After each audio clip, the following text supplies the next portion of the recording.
Dr. Walt Brown, welcome back to the program. Oh, it's good to be back. Always is, Russ. Dr. Walt Brown is the world's foremost expert on JFK assassination research. He is the author of several books, including Treachery in Dallas, The People vs. Lee Harvey Oswald, and The Warren Mission.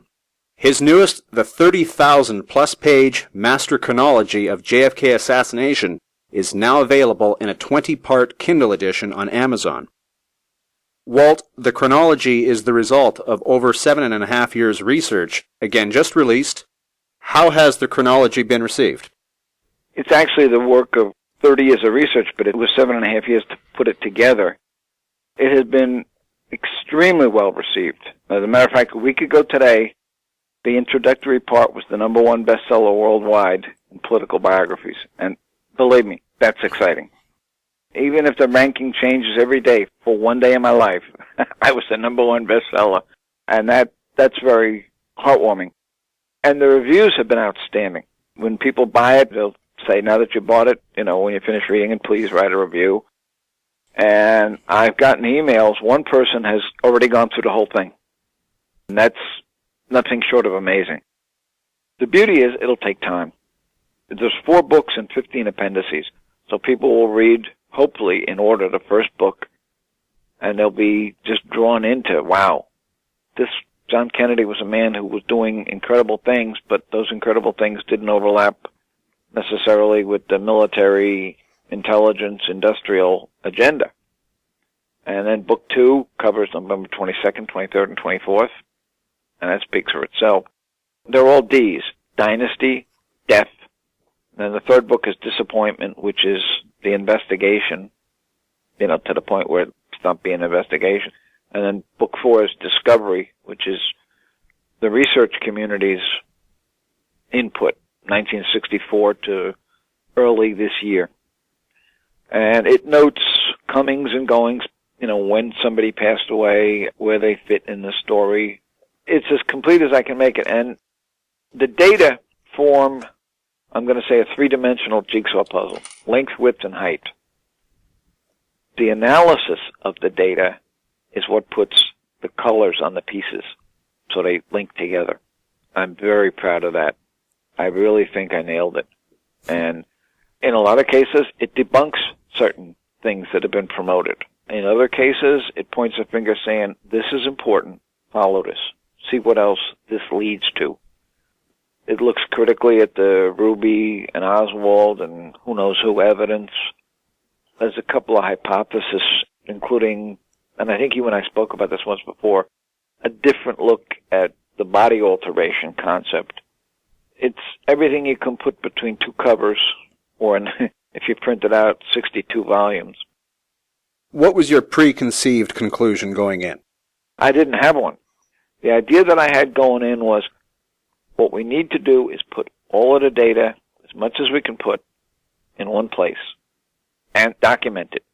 Say, this came from Warren Commission testimony of so-and-so on such and, since it's chronology, it would say, for instance, March 9th, 1964, Washington, D.C., 10 a.m. time approximate, Eastern Standard Time, testimony of Clint Hill, William Greer, Roy Kellerman, and Rufus Youngblood. There'd be snippets from Hill, from all of them. Each time there was a quote, it would be, volume such and such, page so-and-so, and there would be analysis. Little things come up that you don't realize. The driver was slow to hit the gas pedal. Part of that was because he couldn't hit the gas pedal until he was told to do so. Driver could not take evasive action until he was ordered to take evasive action. When you realize that there's a sound that went pop that a lot of people thought was a firecracker, by the time the mind processes that as a shot, the person giving the order, Roy Kellerman, looks in the back seat, sees something wrong, and says, "Get out of here, we're hit." That takes several seconds, and we're only talking about 6 seconds. And then the car, of course, weighed 7,900 pounds and had 1,000 pounds of people in it. It's not going to do a runway takeoff like an airplane. There's 1,000 or more of those little things that people just are not aware of, that certainly at the end of the day will create a whole new set of perceptions about what happened. Let's begin with one of the big ones then. Did Oswald shoot Kennedy, and was there a second gunman? I don't think Oswald did anything except allow himself to be foolishly set up as a patsy. And in that sense, there had to be somebody else. In my view, it wasn't Oswald. And the reason for that breaks down to 4 components, 4.5. Oswald had trouble keeping jobs because he had no mechanical aptitude. He couldn't drive an automobile. At age 24, I'm going to say maybe 1% of the American population of males age 24 didn't drive automobiles because that was coming of age. That was a rite of passage. Oswald couldn't get the hang of driving a car. But in terms of marksmanship, the Marine colonel that testified before the Warren Commission was asked to characterize Oswald's skills with a rifle. And he said, quote, a rather poor shot. Now that's extremely significant because the Warren Commission makes him out to be the world's greatest sniper. Point 2 is the FBI fingerprint expert at the FBI laboratory, Sebastian Latona, went over the rifle with high-intensity magnification and couldn't find a smudge of a fingerprint. And the Warren Commission said, how is it he couldn't find anything? And his answer was, it's a cheap old gun. So you're putting somebody who is a rather poor shot, and you're giving him a cheap old gun, which is not going to win you a Cupid doll at the state fair. Thirdly, Oswald was last known to have fired a rifle on May 6th of 1959 in the Marines, and he scored a 191. And if he had gotten a 189, they would have sent him home as unfit for combat. So he made the cut by 1 point. There's Marine testimony saying when a guy shot absolutely lousy, they'd say, okay, you got a 191, here you go, you're still in the Marines. A 191, and I got to back up, somebody on a lone assassin clown on TV this week said, you know, Oswald qualified as a sharpshooter at one point, and that's the second highest qualification in the Marines. Well, it's also the second lowest because they only have 3 qualifications. But he hadn't fired a gun that can be established on the record from May 6th of 1959 until, and the next time he's alleged to have fired, well, the Walker incident was put on him, but I don't think he did that either, November 22nd. And that's 1,651 days. And marksmanship is a skill that has to be practiced. It's not like softball where you put the bat down in September and pick it up in April and take batting practice and start hitting ground balls, and eventually you get some lift on a couple. It's regular. When I was on the pistol team in DOJ, we fired 300 rounds a week, routinely. No questions asked. Here's your boxes of bullets. Take your practice. And the gun, the rifle that supposedly did the shooting, was supposedly taken into the building in 2 pieces, the wood and the metal. And it was put together in the building. And the FBI went to great lengths to prove they could assemble the rifle using only a dime, because Oswald wasn't found with a screwdriver on his person. But that begs the question, because any hunter will tell you that before they go out to start hunting season, they have their weapon sighted in, so that the sight leads the bullet to where the sight is going. Because you can put a sight on a weapon and miss by 200 feet if the sight is not sighted in. So you've got a rather poor shot with a cheap old weapon, no rifle experience for 4.5 years, and a gun that's not sighted in. And to me, that says beyond impossible. That's taken a major league ball player who's cut from the team because he can't hit. Batting average career was 191. You give him a broken bat with a taped handle, and 5 years after the last time he swung a bat, put him in the batter's box and tell him, first 2 pitches you swing at have to go over the center field fence, because that's the equivalent of 2 shots Oswald allegedly made. And it's not going to happen. It's not going to happen. People have, gone on TV, and I saw it last week. It's an easy shot to make. It's a shot that can be made by an expert with a high-quality weapon with simulation. With some practice from an elevated position at a moving target, yeah, it's a shot that can be made. But it's not a shot that a rather poor shot with a cheap old gun is going to make without having fired a gun for 4.5 years. Because my weapons officer at the DOJ was one of the 3 people the FBI took out to the simulation, where they stood on the second floor, had all the time they wanted to take the first shot and then fired at 3 stationary targets. He couldn't do it. And this guy was good. Bancroft Miller. He's listed in the Warren volumes as one of the 3 shooters, and he was my weapons officer in the summer of 1969. And we talked about it. He couldn't do it. He could do it in the time Oswald supposedly had, but he couldn't do it with the accuracy. If he got the accuracy, then it took much more time. And this guy was good, believe me. He could shoot both ears off a flea and not otherwise hurt the flea. That's my take on Oswald. Was there a shot from the front or not? Yeah, 313. What happens there? It appears that Well, clearly the head goes back. I've read accounts where it goes back at 100 miles an hour. Well, Kennedy's head went back 4 inches in a half a second. And when you do all the math, it's going about 3 miles an hour. But that's neither here nor there. It did go back. Now, could it possibly go back from a shot from the back? Possibly.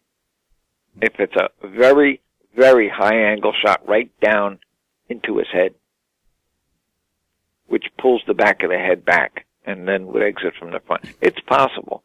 But it's not possible that that shot would have been fired from the 6th floor window. It would have had to have been fired somewhere well south of the 6th floor window. Somewhere where they passed on Houston Street. And subliminally, the fact that who was ever in the window fired as the car is going away strongly suggests that there was backup in front of him. Because if you miss that shot, you're in serious trouble. You are in serious, as it was. Oswald didn't even live 48 hours. Well, he did, but he was shot 47 hours afterwards. Whoever and whatever was behind it had to make sure that they did what they did, that they succeeded. And you're not going to leave that all in the hands of a Lee Oswald with a Mannlicher Carcano war surplus junk rifle. And that's not going to happen. And one more thing I wanted to say, ask me about the Warren Commission a little earlier. I've said to people, turn the situation around. Imagine that President Lyndon Johnson is in a motorcade in Boston, and he's killed. And 2 cars behind him is Vice President John F. Kennedy, who becomes president. Can anybody in their right mind imagine that John Kennedy would have appointed 7 politicians to a phony Warren Commission investigation? No. John Kennedy would have left no Oliver Stone untouched till he got to the bottom of what happened in his state that made him president. Whereas Johnson rigged the balloting before the first vote was ever cast. The great physicist Richard Feynman found that JFK's head moved forwards at the moment of impact, which tells us that the shot came from behind. Well, it tells us he's not that great a physicist. Well, Nobel Prize winner, the father of nanotechnology. Yeah, there is a suspicion that the head moves slightly forward between 312 and 313 in the Zapruder frames. But there's a number of explanations for that. The most critical observation is if his head went forward, it didn't go forward more than a part of an inch.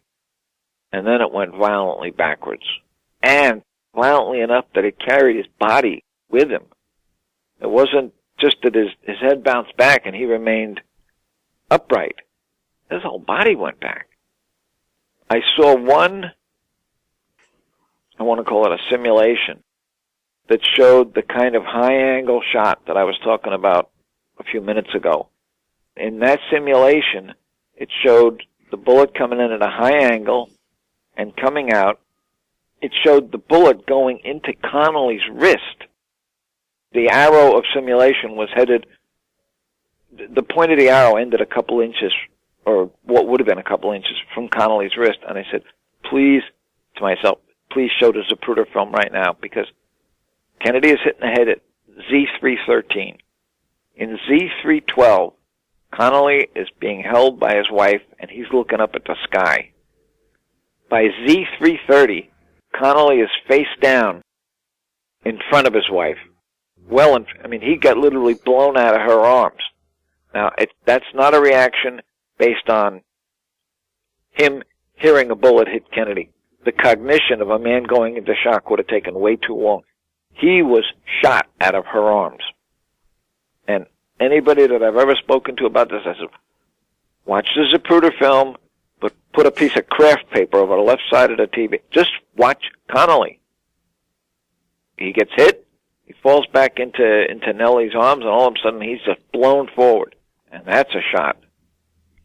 Because the single bullet theory had the bullet going in and out of Kennedy and then into Connally, through Connally, and then to the top of his wrist. And the problem with that is the drawings showed that the top of his wrist was up against his chest. And I invite any listener you have to put the back of their wrist against their chest. You got to be a contortionist. And why would Connally have been doing that in a motorcade where he's waving to people and looking for votes? Makes no sense. I'm sure over the years you've had every imaginable concern about the single bullet theory highlighted and addressed. I'd just like to add one thing to it. Again, 99% of the people that were sitting in Dallas this past weekend listening to stories aren't aware of. The House Select Committee medical panel, which included Cyril Wecht, who is, in my mind, the leading outspoken critic of Lee Oswald, so to speak. The medical panel included Cyril Wecht, and he agreed with the conclusion that a bullet entered Kennedy's back and exited through the front of Kennedy's throat.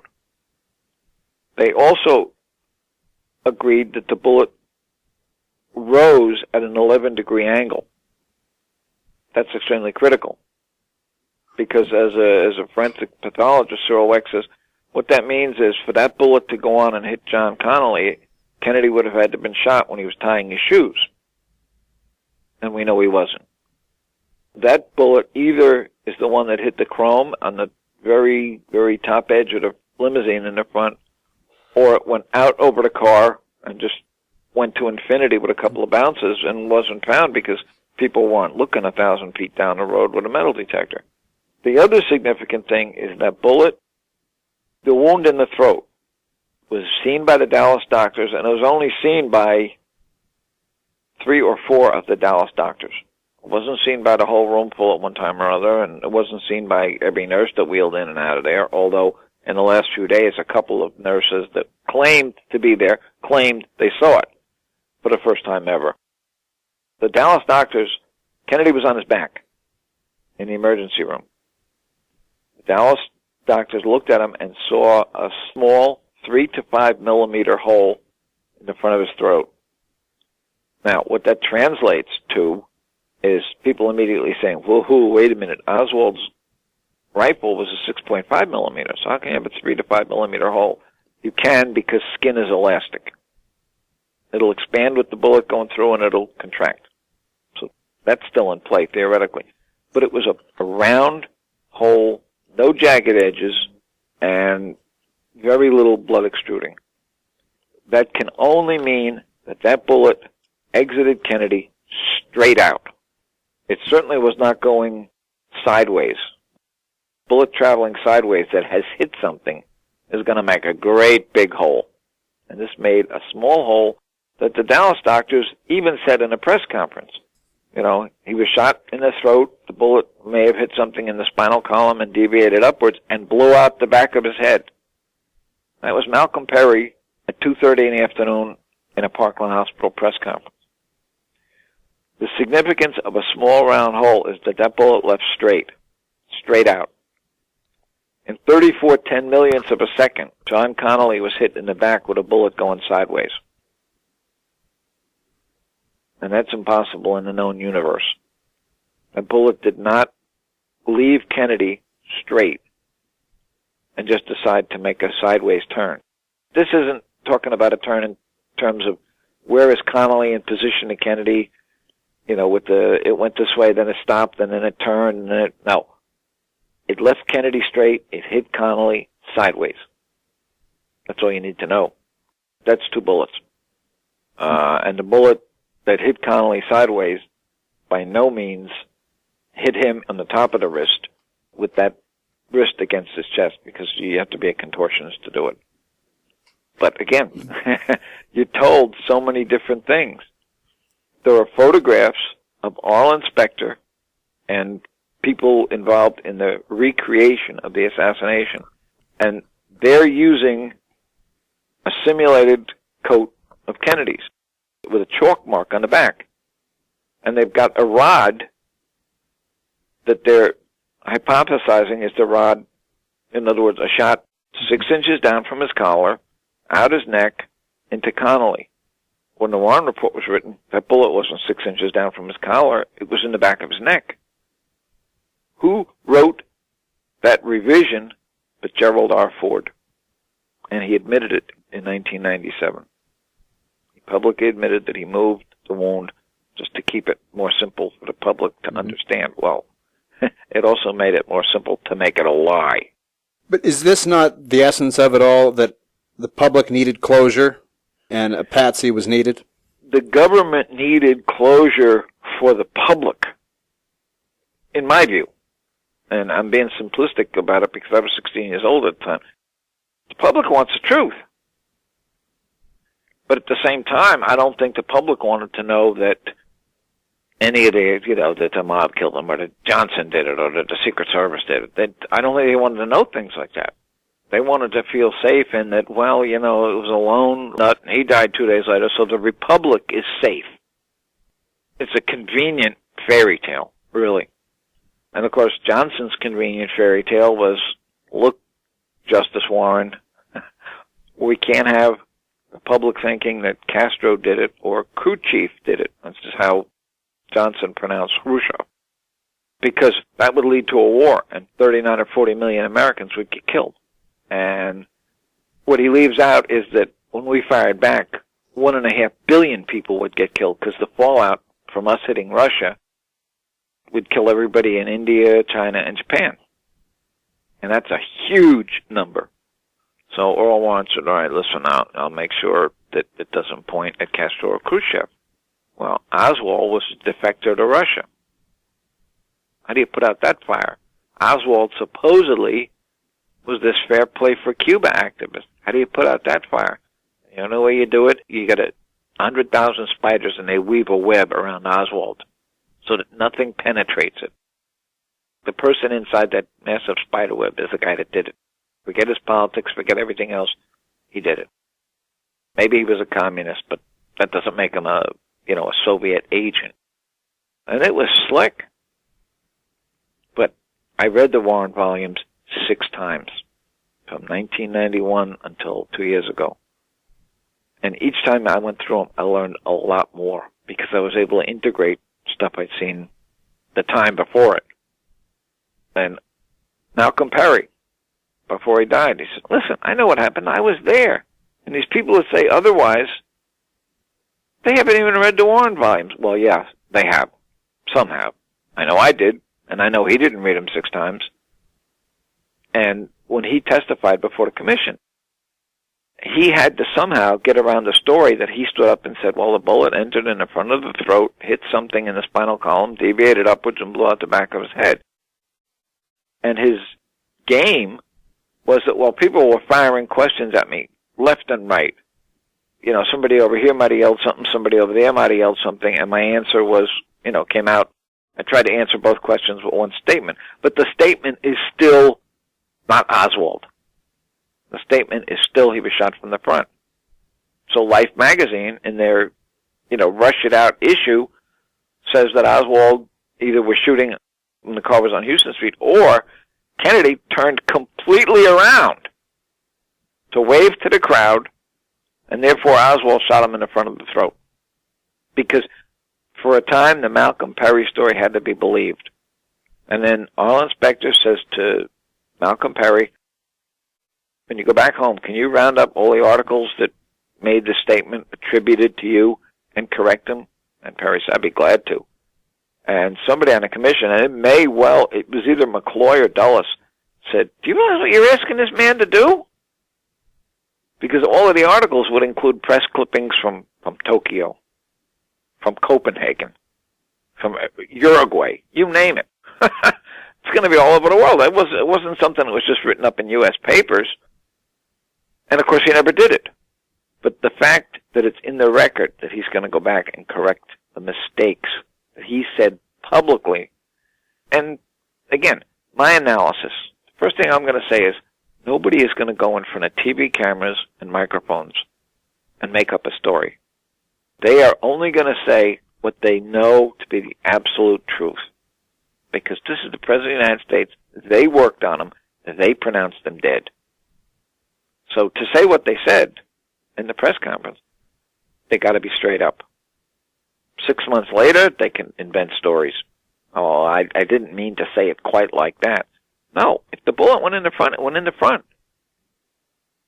Are you saying it went in the back, but you made a mistake and thought it went in the front? 81% of the witnesses at Dealey Plaza heard 3 shots. Okay. How many shots were fired? I won't speculate. Simply because hearing 3 doesn't mean that just 3 were fired. You have to account for the bullet that went through Kennedy. You have to account for at least 1 bullet that hit him in the head.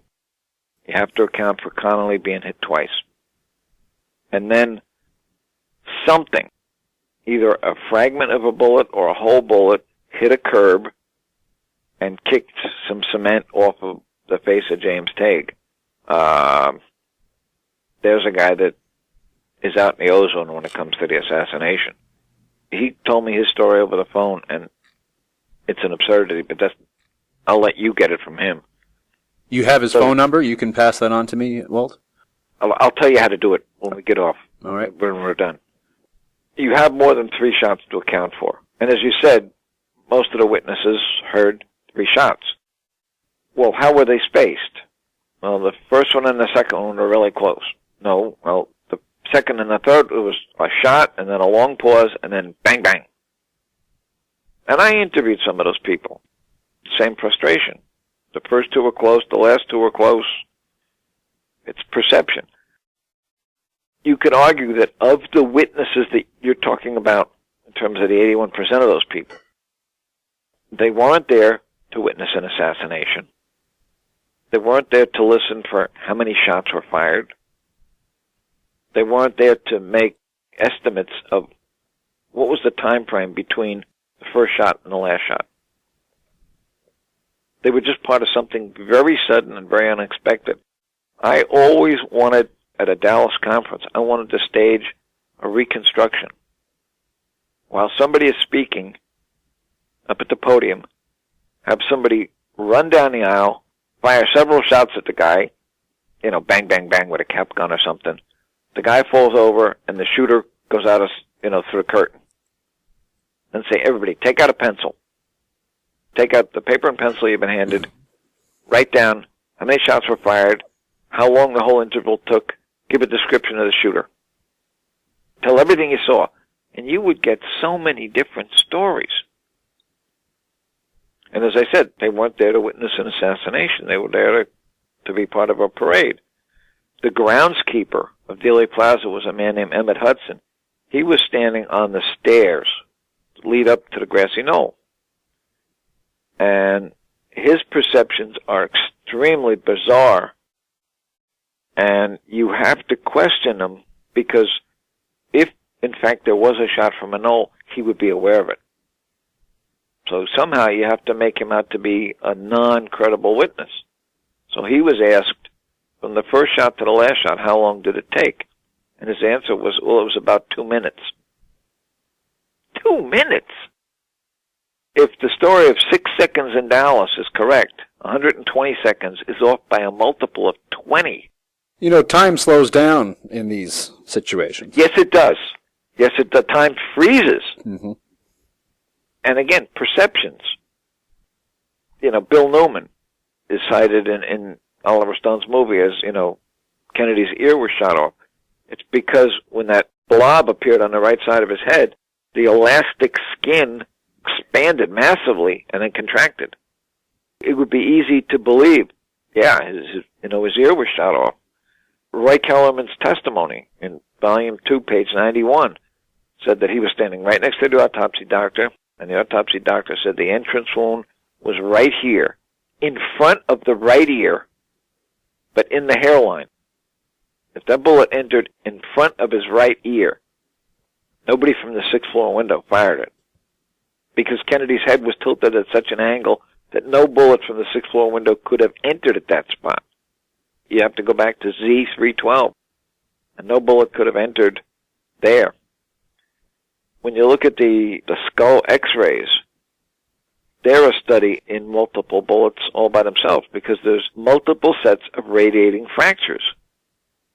Commander Humes, doing the autopsy, because he was the chairman of the laboratories, he was not a forensic pathologist, he marked a spot low in the back of the head as where the bullet entered.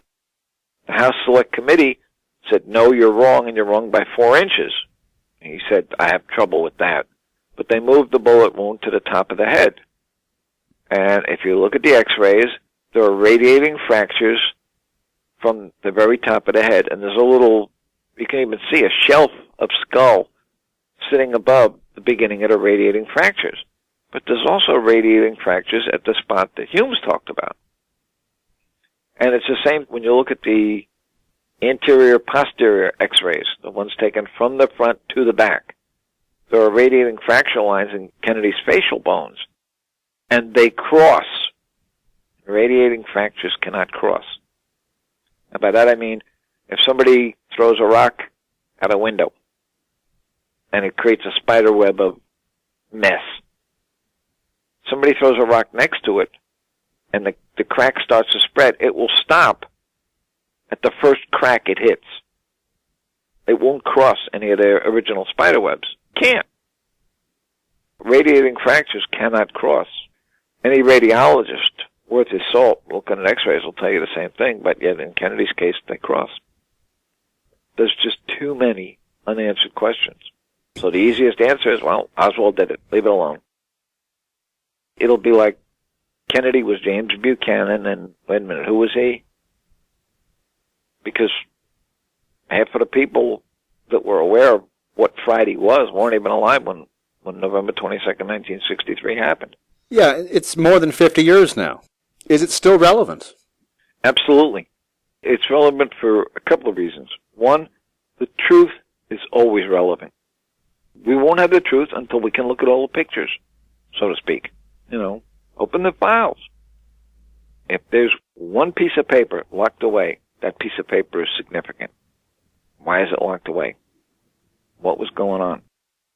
If you take the 50 years before November 22nd, 1963, and go back to November 22nd, 1913, hypothetically, there were a whole series of political assassinations in Europe. And the instability created by those cross-pollinated, so to speak, with the interbreeding, because the Tsar of Russia and the King of England were cousins, and they looked like the Smith brothers. You couldn't tell them apart. And the Kaiser of Germany, they're all somehow descended from Queen Victoria. Between the assassinations and the inbreeding, you had the perfect recipe for a mass slaughter. But how many people knew that fact on the day Kennedy was killed, that 50 years before is what happened? They didn't. And I put a lot of relevant history into the chronology, not just John Kennedy. I put all the American assassinations, but I also had an appendix of worldwide assassinations. And at the end of the day, when you read that appendix, you realize nothing new happened on November 22nd, 1963. Well, wait a minute. Jackie crawled out on the back to get pieces of skull. Okay. The wife of one of the Grand Dukes of Russia, after he was blown up by a bomb, tried to put his body back together. So she's out-physicianed, so to speak, Mrs. Kennedy by a whole lot. And that guy was killed in such a devastating way that his fingers were found several blocks away with imperial rings on them. That's how they knew it was from him. They were wearing rings that only belonged to the Tsar's family. So there's nothing new under the sun. And as far as lone nuts, the guy that killed Garfield, he was as crazy as anybody has ever set foot on this planet. He had a taxi hired and waiting to take him to the police station after he shot Garfield. Well, of course, the cops took him. He was his own defense lawyer. He browbeat everybody on the jury, the judge, everybody in the courtroom. The guy was absolutely Looney Tunes. But his argument was, excuse me, I shot Garfield. Medical malfeasance is what caused his death, so I didn't kill him. Well, that didn't work. But it was an interesting argument. And he even composed poems that he was going to read on the gallows, and he wanted an orchestra. So he got to read the poems, but as I noted in the chronology, the orchestra, like the assassin, was left hanging. How often do you think these lone nuts are the sole perpetrators? The Hinckleys, the John Wilkes Booths? Or do you think it's more often there's a bigger conspiracy? John Wilkes Booth was part of a serious conspiracy. That night, somebody was supposed to kill, one of his co-plotters was supposed to kill Andrew Johnson. Somebody was supposed to kill Secretary of State Seward. The guy that was supposed to kill Johnson decided he should have a little hot toddy to calm his nerves, and he had a little too much hot toddy, so he went home inebriated, never went near Johnson, but was hanged because he was a conspirator. The guy that was supposed to kill Secretary of State Seward got into the house by saying he had medicine delivered because Seward had been in a carriage accident. Once they got a look at this guy, they said, this guy's no pharmacist. Who is he? There was a fight. The pistol that he was going to use to kill Seward, a piece of the firing mechanism, fell out in the fight. And he thought, oh, damn, I can't use the gun. He threw the gun down, and he stabbed Seward. He could have used the pistol, but he would have had to cock the hammer and then pull the trigger. The piece that fell out is what brought the hammer back. He went stumbling into the boarding house, and they arrested him, and they hanged him. The guy that was waiting at the barn door with a horse for Booth to get away, they hanged him. And then they put several people in prison in the dry tortugas, and they were eventually pardoned by Andrew Johnson. But there were a number of people convicted in the Lincoln thing. Garfield and McKinley were lone nuts. The guy that shot Franz Ferdinand, which led to the outbreak of World War I, was 4 days shy of his 21st birthday, so he was too young to be executed, even though what he did led to 50 million people getting killed. So they just threw him in a dungeon, and he died of consumption before the war even ended. But he was too young to execute. But he was part of a plot. There were people at all kinds of places waiting to shoot the Grand Duke as he came through town. And the car made a bad turn, and that's how he stumbled into the assassin.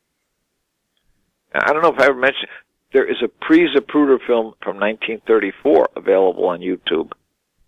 And it's the assassination of Alexander I of Yugoslavia in Marseille, France. Just watch it. I'm not going to say anything more. You're going to say, my God, this is a Zapruder film. Yeah, it is. I hope your listeners take a look at it. It's Alexander I of Yugoslavia, 1934, and it's easy to find on YouTube. We have an audience contribution here. J. Edgar Hoover stated shortly before his death that there was more than enough evidence to arrest, indict, and convict George Herbert Walker Bush as the mastermind of the assassination. Your thoughts? Two thoughts. One, I don't know the pedigree, so to speak, of that statement. I don't think Hoover would have said it. And when you say shortly before his death, it wasn't like he knew he was dying. Even though he was 77 years old. That doesn't mean he knew he was dying.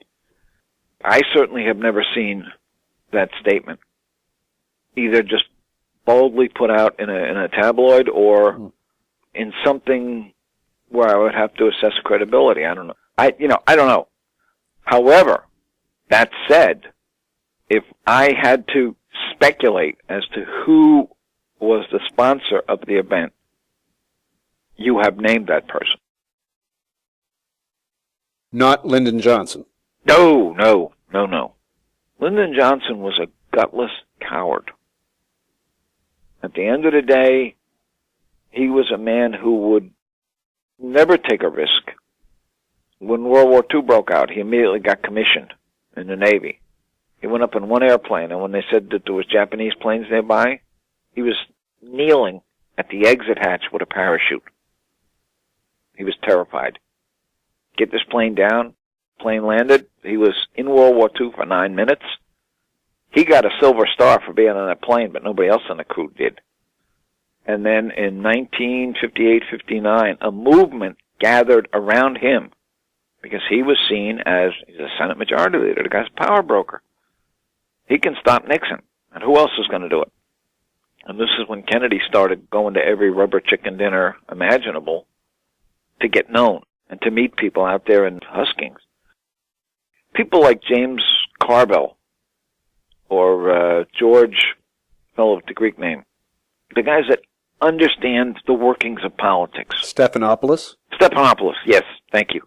Guys like that that are political advisors to people who go places in politics. You know, they were all over Lyndon Johnson. And they said, first thing you do is you enter the primaries. And Johnson said, nope, I'm not going in any primaries. Why not? He said, I'm not going in primaries, period. And in reading Russ Baker's book on the Bush family, Family of Secrets, talks about Johnson and Kennedy fighting it out in the primaries. And when I spoke to Russ Baker one time, I said, they didn't fight it out in the primaries. Lyndon Johnson was not in any primaries. Sure he was. No, he wasn't. He wasn't. And the other thing is Johnson refused to declare his candidacy as, I want to run for president, until the opening day of the convention. Because if he had declared his candidacy in April, there are some states in the United States that automatically put every candidate into the primaries. And Johnson did not want to be in primaries because he didn't want to lose. And this goes back to horrible things that happened in Johnson's childhood with his family. His father was a drunk, they were broke, they were living on handouts. And Johnson never really got over his upbringing. And Johnson was invited to dinners all over the country, just like Kennedy was. Kennedy went to all of them, Johnson went to none of them. He would accept, and then he'd cancel out. And it was a regular pattern. This is well documented by the more respectable of Johnson's biographers. So if somebody that tries to make Johnson out to be somebody decent comes out and says that, you have to give it credibility. And then there are probably, I'm going to say 30 moments after November 22nd in which Johnson wrote memos to his aides that he was quitting as president. He wasn't, somebody was critical of me in the paper the other day, and I'm not going to take this nonsense. I'm just going to leave here, and the vice president come on the show. I don't need this anymore. He was convinced that Jackie Kennedy was going to show up at the Atlantic City 1964 convention. And if you remember, Robert Kennedy stood there for 22 minutes of applause, trying to get the people to stop applauding. Of course, that happened after Johnson and Humphrey were nominated, so it didn't help Bobby Kennedy any. But Johnson was convinced, and he said so in phone calls and he said so in memos, that Ms. Kennedy, as he described her, was going to show up the opening day, walk out there, get all the applause as the grieving widow, and then say Bobby Kennedy should be the next president of the United States starting in January 1965 because he would continue the job that my husband began, and there would be a stampede for Bobby Kennedy and Johnson would be out. And he wrote memos at that point in time saying, I may not even go to the convention. I don't need this. I'm not going to take this kind of nonsense. And it was constant. When Walter Jenkins got caught in the men's room of the YMCA doing whatever he was doing there, it's 2.5 weeks before the election. Johnson's, I'm going to quit. I'm not going to lose my reputation on a scandal like this. Blah, blah, and it just repeats. And you finally get to a point on March 31st, 1968, where Johnson goes on TV and he says, I will not be the nominee of your party for the next election. I was a junior in college and I was dancing in the streets. But he expected, this is my interpretation, I'm convinced, he expected to be cajoled into staying on. He fully expected, oh, Lyndon, come on, you're all we got. You're the man. If you don't run, we're not going to win. Come on, stick around. Let us bring you back into the political arena. But what happened was when he said it, everybody said, okay, fine, move on. And they did. And I don't think he expected everybody to walk away from him. Lyndon Johnson is a study in psychoses, and he needs to be studied. But as far as him running the show on November 22nd, I cannot imagine it. And the works that I've seen because I haven't read them all, and I don't intend to, when they characterize him, their characterizations are accurate. But you look at the footnotes, and they all come from Robert Caro or Dalek or Beschloss. They all come from guys that have written scholarly biographies of LBJ. The characterizations are nothing new. Then you see the allegations that Johnson micromanaged the assassination. He was the one that had the top put down on the Kennedy's car, which he didn't. He was the one that was out with the Secret Service all night, so they weren't prepared to protect the president, which he wasn't, which they weren't. He saw to it that there were no Dallas officers after Main Street. When the car turned onto Houston Street, from that point on, there was no more cops, and there were at least 15 officers. And to say that there were none because LBJ wanted it that way is nonsense. It's just nonsense. So to me, the stories don't play out. I don't think he was the mastermind. Okay, well, let's not skirt the issue. I think he had advanced knowledge, and I think it would not have gone forward if there hadn't been an understanding that he and Hoover were going to throw a blanket over the whole thing. So, in your opinion, they should have been hanged for conspiracy? Hanged, shot, take your pick. Absolutely. So why is George Herbert Walker Bush the mastermind? Because to me, there had to be someone on the ground in Texas. And he comes through everywhere as the plotter and the schemer. He became the head of the CIA. He ran for office political office in 1964. I'm sure you know the stories about Operation Zapata. That was the code name for the Bay of Pigs. And George H.W. owned Zapata Oil Company. And the two ships offshore that were supposed to deliver additional ammunition and did not were the Houston and the Barbara. That's an amazing coincidence, or a series of coincidences. He's a political schemer. He gave all kinds of, saw to it that all manner of guns and weapons were delivered to the Iranians who were holding the Americans hostage, to keep them hostage until after the election in 1980. The crisis got Jimmy Carter out, and Ronald Reagan and George W. Bush in. Yes, and of course Reagan is famously shot too. You mentioned Hinckley as a lone assassin. There are stories. Are you saying that George Bush tried to do it twice? Tried to do what twice? Shoot Reagan? Pull off the assassination of the president. Well, there's an assassination cluster. Hinckley, Chapman, who shot Lennon, and Oswald, whatever he did, those three guys lived in an area that you could put under a thumbtack on a map of the United States. Both Hinckley and Chapman were from the Dallas-Fort Worth area. Hinckley was from a well-respected oil company family, and there are stories, I can't confirm, but there are stories that George H.W. Bush was supposed to have dinner that night with the Hinkleys. And all of a sudden there's a shooting, and they're rushed home. You know, he's rushed back to Washington while Alexander Haig was taking credit for being in charge of the White House. Coincidence, yeah. You know, the Hinckley family and the Bush family being friends and the kid being involved. If that bullet had been a quarter of an inch in a different position, the two world leaders would have been the former head of the CIA, George Bush, and the former head of the KGB, Yuri Andropov. And that's a scary scenario. Did Bush want to be president badly enough to do it? Or did he have motive? Sure. He wanted to be president. Did he have the means? Anybody that's got that much money has the means. Did he have the opportunity? Well, he had Hinckley. But again, I don't know enough about it.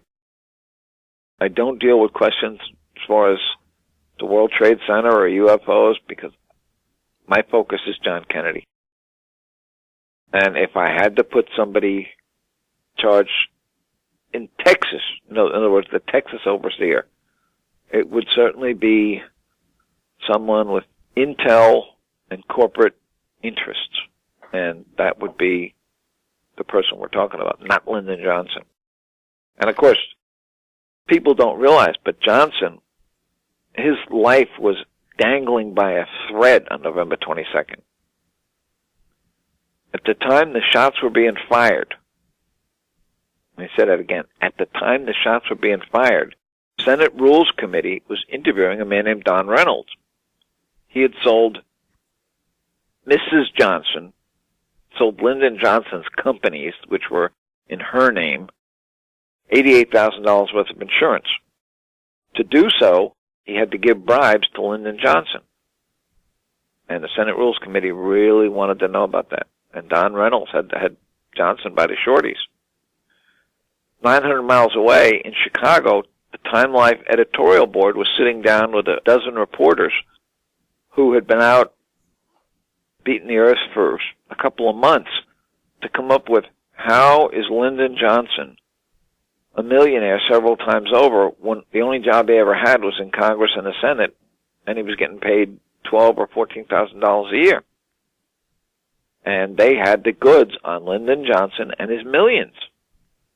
And all of a sudden, the radio announces, we interrupt this broadcast, you have a dead president. If you impeach the guy that steps into his shoes, the United States turns into Honduras. We become a banana republic. So everybody became a patriot. And they just lined up and forgot all of Lyndon Johnson's sins. So, does that put Lyndon Johnson as the prime mover? He had reason to want to become president. But again, looking at him personality-wise, in depth, I don't think he could have done it. It meets the character profile of George Bush, much more so. Oh, absolutely. Much more so. Absolutely. No hesitation. If I'm debating somebody who says Lyndon Johnson did it, I would agree with exactly what you said. He had far greater motive. But at the same time, he had far less intestinal fortitude. Herbert Walker Bush claims he didn't remember where he was when he heard Kennedy was shot. I read the story, and the same thing was true in a lesser detail of Richard Nixon, because Nixon was in Dallas. He was partners with a law firm that handled the Pepsi-Cola account. And the reason Kennedy's lunch was at the Trade Mart was because the Bottlers Convention had the best site. If Nixon and the Bottlers hadn't gone to Dallas, Kennedy would have gotten a better site and he wouldn't have gone through Dealey Plaza. Bush contacted the FBI. And he said, this is George H.W. Bush. And he said, I overheard conspiratorial talk today. And it involved the name of some guy. I can't think of the name right off. But it's not a name that's out there widely known. And, it wasn't David Ferry or somebody like that. It was just a name. And the FBI checked, investigated this character, whoever it was. And he said, I don't know what he's talking about. I wasn't involved in any conspiracy. I run a legitimate business, blah, blah, blah. End of story. But what that phone call did is it gave Bush an alibi. Because he's saying, well, I was in Houston having lunch, and I overheard, but who knows where he was? He just made a phone call. Nobody bothered to look and see, where was that phone call made from? Oh, a phone booth in the Texas School Book Depository. My. But he was establishing an alibi. And to me, that's instant crookery. Particularly when you put somebody on the spot and say they're conspirators, when it appears they may not have been. And I remember reading Nixon's version of it. He said something to the effect that, I heard it from my doorman at my apartment. He told me that he'd been shot. And if you know English grammar to find points, what Nixon was saying was that the doorman had been shot. Because once you put a noun there, the doorman told me he'd been shot. It means the doorman told me that he, the doorman, had been shot. It just doesn't work right, but that's English grammar, and Nixon never understood it anyhow. But he was in Dallas that morning, flew out before they closed off Love Field, and came back to New York. He flew in with Joan Crawford and a few other people, and Joan Crawford was asked about the whole thing, and she said, yeah, Kennedy was going to have a luncheon engagement that Friday, but Richard Nixon and I were not on the guest list. You know, it was kind of a snob appeal kind of answer that she gave. If you don't know where you were when it happened, you were either in the womb or not yet there, because everybody knows. And, of course, I was in the house that I'm speaking to you from. Of course, I wasn't alive then, but for our generation, it's like 9/11, although from what I understand, it has much greater impact. Oh, absolutely. The people who were my age at the time of 9/11, I don't think they had nearly as much interest in government and politics and foreign relations and whatnot as the people that were my age on November 22nd, 63.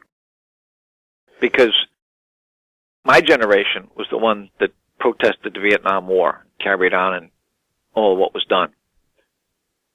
19 Saudi Arabians flew 4 planes either into the ground or into targets, depending on who and what you believe. Accordingly, we went to war against Iraq. And I said to myself, Saudi Arabians, Iraq. So I'm thinking, if there's ever a terrorist attack launched from Peru, we're going to turn around and declare war on Iceland. You know, weapons of mass destruction. Okay, well, in that case, we've got to have a war. And right now, it's going to go on forever. It is going to go on forever. There is no exit strategy because there's no exit. And we should have learned that from the Russians in Afghanistan. It's a tragedy. I see commercials on TV to donate money to the veterans who are lost legs, lost arms, or basket cases. Government sent them over there. The government should take care of them. I didn't send them, and I wouldn't. John Kennedy's assassination was a meteor hitting in the middle of the Atlantic Ocean, and the waves from that meteor hitting the ocean spread all the way across the United States and all the way across Europe, North Africa, South America. It was the seminal event of the 20th century. It was the single event that changed everything in the 20th century. Not Pearl Harbor, not World War I, which certainly changed a lot. It was Dallas. It has been called the mother of all conspiracy theories. Do you think the JFK assassination gave birth to the modern-day conspiracy theorist? And perhaps even a more paranoid American culture? Well, to the extent that people are more paranoid in terms of accepting government pronouncements, it's a very realistic possibility.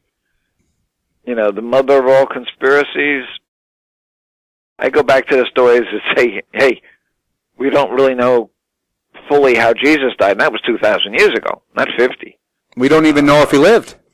Yeah, or arose, but I'm not going to get into that because there's always a possibility of lightning. The Kennedy presidency was a fascination to Americans. It was just as TV was really coming of age, because when Eisenhower was president, you had a 9-inch screen with a lens on the front which made it look larger. And Eisenhower was everybody's grandfather. You know, he was this tired old guy who played golf and ran the country, which ran itself. Then you get John Kennedy, and he's alive. And he's got a beautiful wife. He's got little kids in the White House, which Americans were not used to, because Eisenhower didn't have any little kids in the White House, and Truman had Margaret, and sometimes treated by the press as a little kid, and FDR, none of them. So we weren't used to children in the White House, and Carolyn and John. I mean, they just captured the American imagination. And of course, John Kennedy, handsome, young guy, beautiful wife, wit, style, you know, having these events at the White House, Pablo Casals. That was just a whole new ballgame. And you had the First Family album with Vaughn Meader and things like that, where you could poke gentle fun at the government. And when Kennedy says, you know, have you heard these things? And read he said, yeah, I'm aware of what's out there, but he said, I think it sounds more like Teddy. Whereas we have had politicians in the White House that would have had a nasty answer to that question. America leaped forward. And of course we went through crises during Kennedy's presidency, the worst of which was the Cuban Missile thing, because a lot of people didn't think they'd be alive at Thanksgiving in 1962. And we got through it. And of course, the story we got about the Cuban Missile Crisis was a little bit managed. Nobody ran to microphones in front of the White House and said, oh, by the way, we're going to take down the missiles in Turkey, which were sitting ducks anyhow. But we came through it. And then in 63, you had the American University speech, which was critical, which said, hey, there is a road to peace. And we wanted to hear that. The next day, Kennedy spoke about civil rights, and almost too coincidentally, Medgar Evers was assassinated shortly after the talk. Then you had the Test Ban Treaty, but of course at the same time you got guys setting themselves on fire in Vietnam. It was a crazy time. And one of the things that comes through in the chronology, and this is just one example out of many, I contacted a number of people to just see what the feeling was, and I said, between November 1st of 62 and October 31st of 63, because I wanted to keep the Vietnam coup out of the story. I said, what's the most important day in the life of John Kennedy, and what's the most important day in the life of Lee Oswald? And we got a bunch of answers, but eventually there was a consensus. The most important day for John Kennedy in that time frame was the day his baby son died. And nobody should ever go through that. We know what happens. And Kennedy, according to close aides that are credible, damn near had a breakdown over that. And I suspect strongly that he never wanted to write another parent, your son was killed in uniform today in a rice paddy. And eventually the consensus on Oswald was that the most important day in his life in that time period was the day he got arrested for being the victim in that leaflet event. When guys came over, roughed him up, threw the stuff up in the air and pushed him around, and he was arrested and he was convicted. But that filled out his resume. Well, the thing that comes out of that is both of those events happened the same day. Kennedy's baby died in the early hours of the morning of the day that Oswald was arrested. Now, that doesn't tell us anything about the assassination, but it drives a chronology-driven engine because you see things falling in place.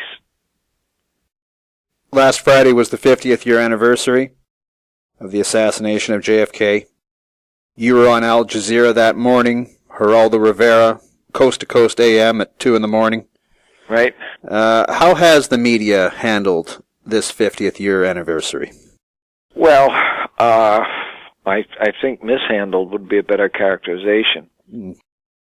Were you mishandled at Al Jazeera? No, not by anything that I was allowed to say or do, but it was what I wasn't allowed to say or do that I consider nobody called me and said, hey, listen, you wrote this 32,000-page chronology that I can get on Kindle or Nook or whatever. Would you debate Bill Riley on television? Oh, you betcha. Make my day. But that's not going to happen. What about Bugliosi? Sure, glad to. He wrote that little book. Little book, it's 1,600 pages. Yeah, I know. It's a little book. But that wasn't going to happen. And somewhere, the media's, putting aside the places you mentioned, and yourself, the media's interpretation was, this is a celebration of the canonization of Lee Oswald as the lone assassin, period, sine die, over, done. Let's not have any more talk about that. And what it should have been was a celebration of what John Kennedy did as president and what his closest aides believed he was going to do had he lived. But there was none of that. It was just all debunking conspiracy theories. And I did that in the chronology. When I found something I didn't believe, I said, I don't believe it. And here's why. It was carefully orchestrated.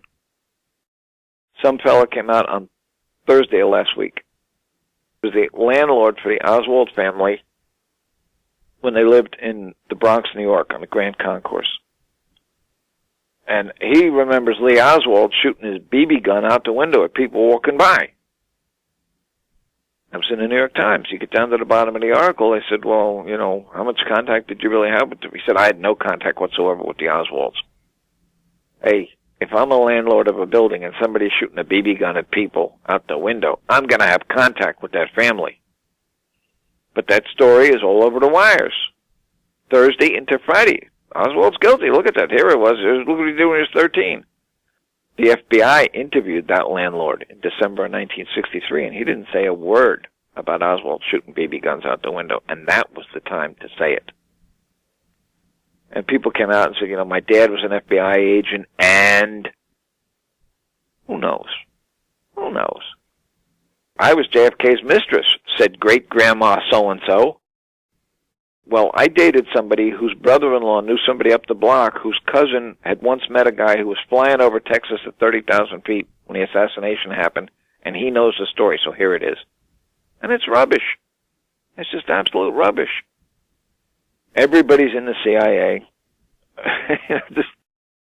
just a massive disconnect between reporting and reality. It disrespects the memory of John Kennedy. If you're going to leave the conspiracy out of it, fine. Leave Lee Oswald out of it, too. Just make it John Kennedy. You want to keep the conspiracy people out? Fine. But make it John Kennedy. Because anything otherwise is disrespectful.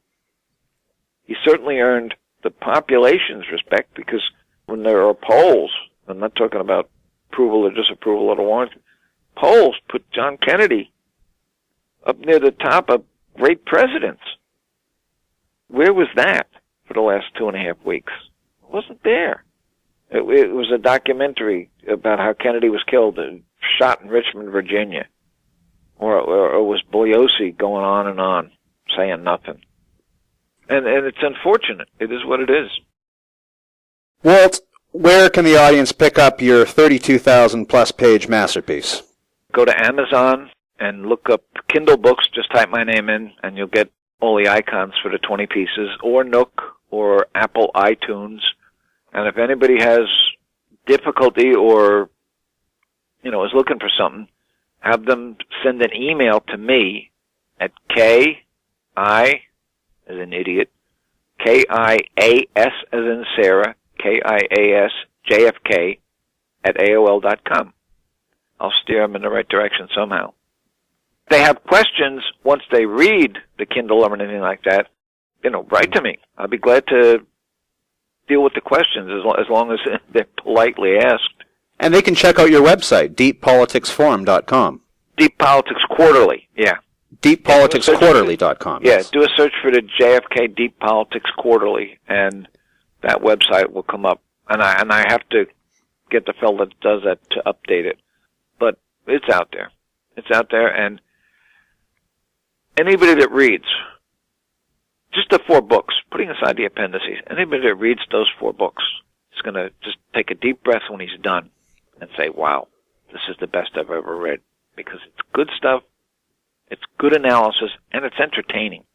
It reads like I talk to you, you know, with the wit and the sarcasm and what have you. It's the only way I can do stuff. Walt, it's always great having you on the show. Oh, it's always great being on. I look forward to our next visit. I respect you listeners because they're tuned into the right place, and I'd be glad at your convenience we'll do it again. Right on. Well, thanks once again for being on the program. Thank you so much.